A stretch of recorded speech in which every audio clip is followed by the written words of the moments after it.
2 Samuel 13. Aminon e Tamar. Absalão, filho de Davi, tinha uma irmã muito bonita, que se chamava Tamar. Outro filho de Davi, chamado Aminon, apaixonou-se por ela. Ele estava tão apaixonado que até ficou doente. Aminon pensava que era impossível possuir a sua meia-irmã. Ela era virgem e por isso não tinha o direito de se encontrar com nenhum homem.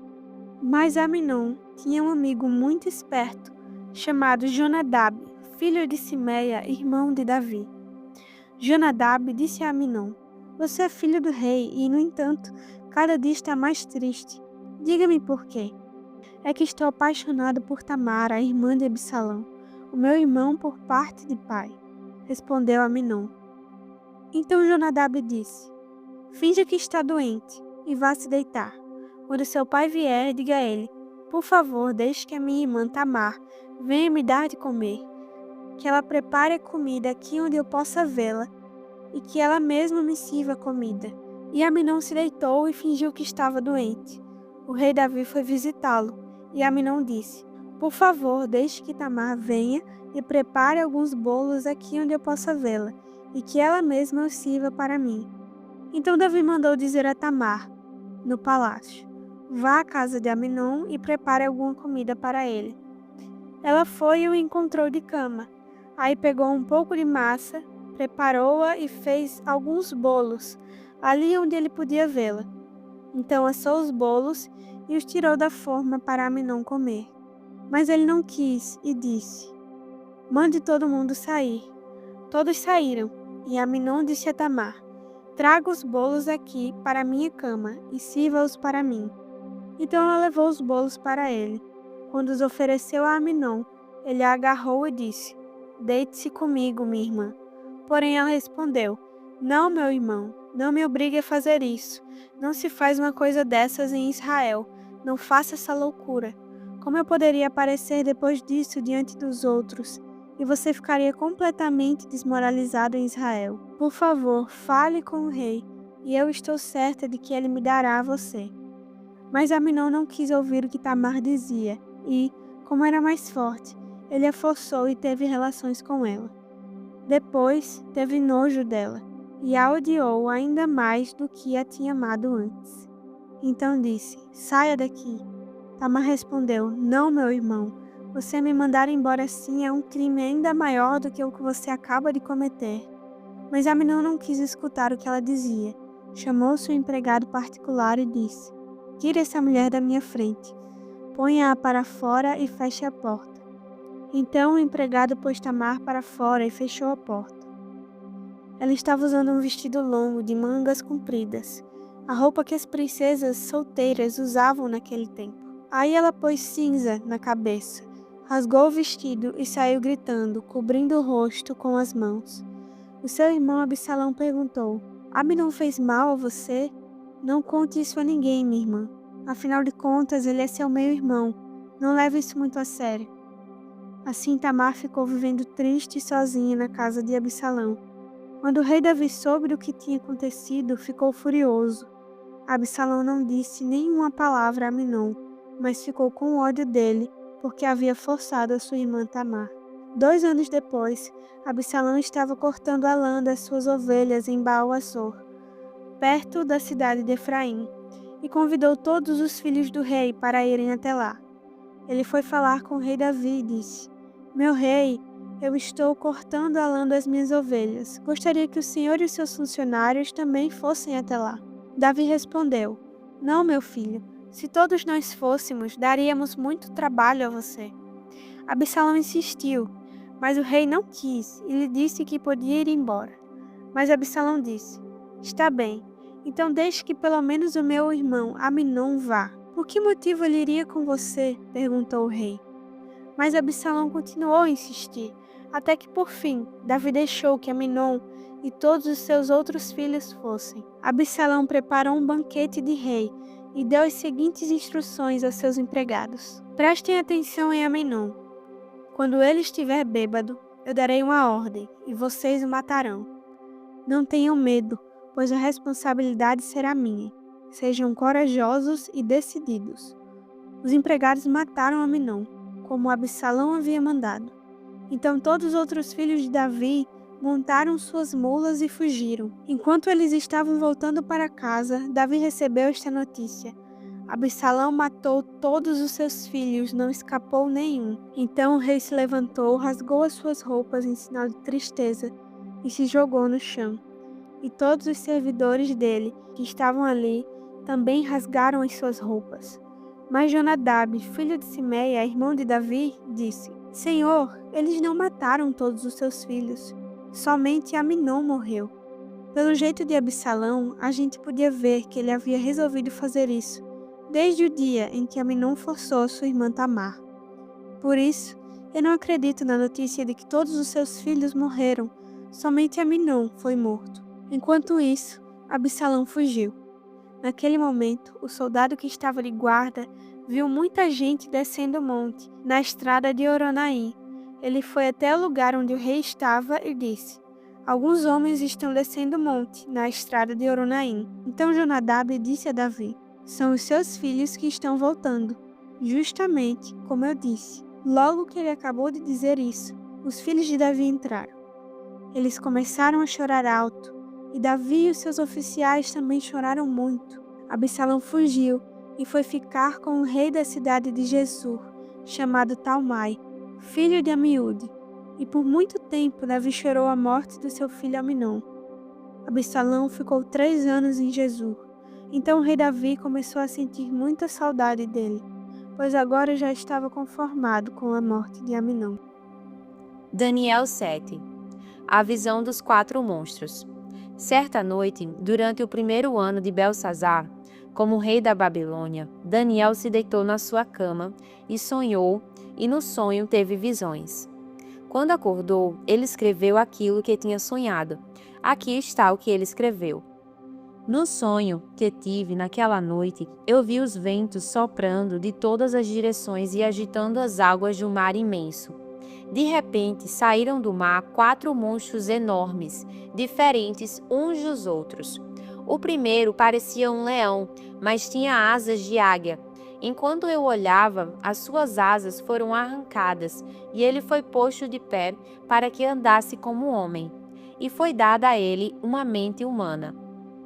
O segundo monstro era parecido com um urso. Ele se levantou nas patas de trás e segurava 3 costelas na boca. E uma voz lhe dizia: Vá e coma muita carne. Depois vi o terceiro monstro, e este era parecido com um leopardo. Ele tinha 4 cabeças e nas costas tinha 4 asas, como asas de ave. A este animal foi dada a autoridade para reinar. O quarto monstro que vi naquela visão era terrível, espantoso e muito forte. Tinha enormes dentes de ferro e com eles despedaçava e devorava as suas vítimas. O que sobrava ele esmagava com as patas. Esse monstro era diferente dos outros 3 e tinha 10 chifres. Eu estava olhando os chifres com atenção e notei outro chifre, menor, que nasceu entre os outros. 3 chifres foram arrancados para dar lugar a esse chifre menor, que tinha olhos como os de gente e uma boca que falava com muito orgulho. A visão de Deus. Continuei olhando e vi que foram postos alguns tronos. Num deles assentou-se aquele que sempre existiu. A sua roupa era branca como a neve e os seus cabelos eram brancos como a lã. O trono e as suas rodas pareciam labaredas de fogo, e de um lugar em frente do trono saía um rio de fogo. Havia ali milhares de pessoas que adoravam aquele que estava sentado no trono, e muitos milhões estavam de pé na presença dele. Começou o julgamento e foram abertos os livros. Continuei olhando, pois o chifre pequeno ainda estava dizendo palavras orgulhosas, e vi quando o quarto monstro foi morto, e o seu corpo foi despedaçado e jogado no fogo. Quanto aos outros monstros, o poder que tinham foi tirado deles, mas não foram mortos, foi dado a eles mais um pouco de tempo para viverem. Na mesma visão que tive naquela noite, vi um ser parecido com um homem que vinha entre as nuvens do céu. Ele foi até o lugar onde estava aquele que sempre existiu e foi apresentado a ele. Deram-lhe o poder, a honra e a autoridade de rei, a fim de que os povos de todas as nações, línguas e raças o servissem. O seu poder é eterno e o seu reino não terá fim. A explicação das visões. As visões me espantaram e eu fiquei preocupado com o que tinha visto. Cheguei perto de um dos que estavam ali e pedi que me explicasse o que eu tinha visto. Então ele explicou assim: os 4 monstros enormes são 4 reis que vão dominar o mundo, mas o reino será dado ao povo do Deus Altíssimo, e esse povo reinará para sempre.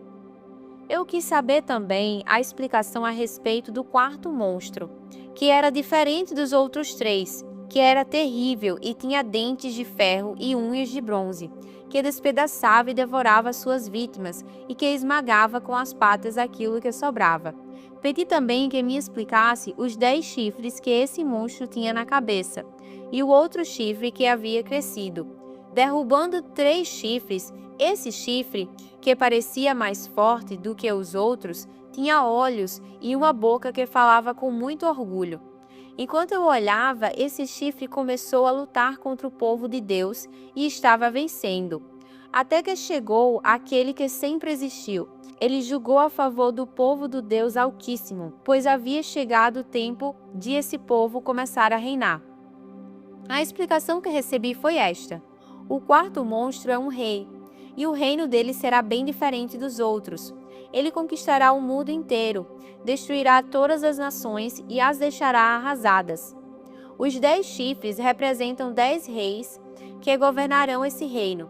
Depois deles, aparecerá outro rei que será diferente dos primeiros. Ele derrotará 3 reis. Ele falará contra Deus e perseguirá o povo do Deus Altíssimo. Procurará mudar a lei de Deus e os tempos das festas religiosas. O povo de Deus será dominado por ele durante 3 anos e meio. Mas depois disso o tribunal o condenará, e assim ele perderá o seu reino, e o seu poder acabará para sempre.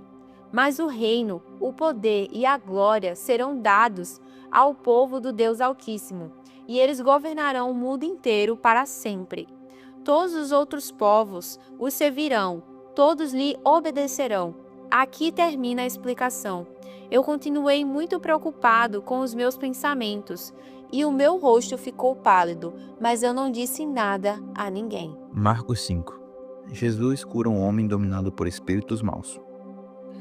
Jesus e os discípulos chegaram à região de Gerasa, no lado leste do lago da Galileia. Assim que Jesus saiu do barco, foi encontrar-se com ele um homem que estava dominado por um espírito mau. O homem vinha do cemitério, onde estava morando. Ninguém conseguia prendê-lo, nem mesmo usando correntes. Muitas vezes já tinha amarrado as suas mãos e os seus pés com correntes de ferro, mas ele quebrava tudo e ninguém conseguia dominá-lo.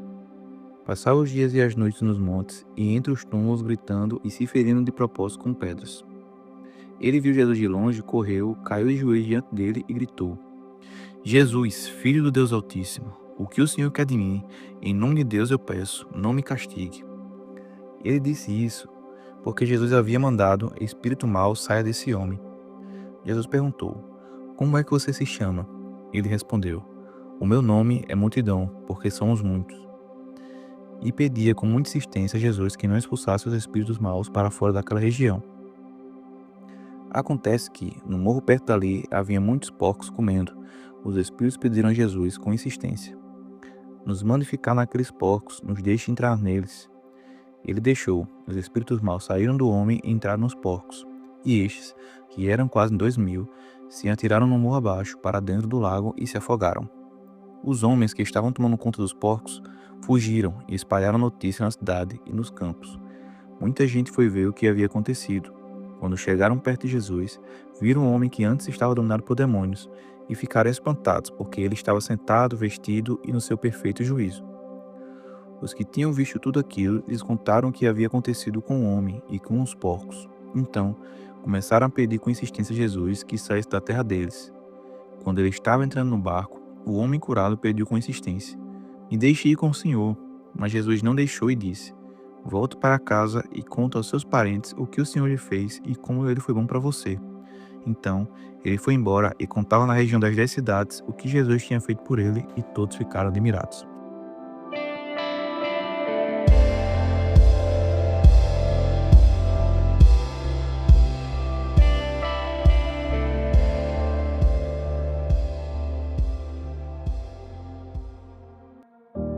Para terminar mais um devocional, vamos orar.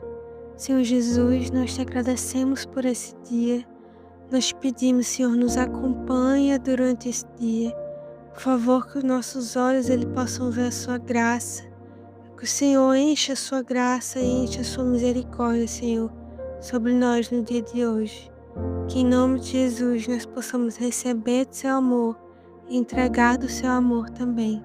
É assim que nós te oramos e já te agradecemos pelo que o Senhor tem feito e que continua fazendo por nós.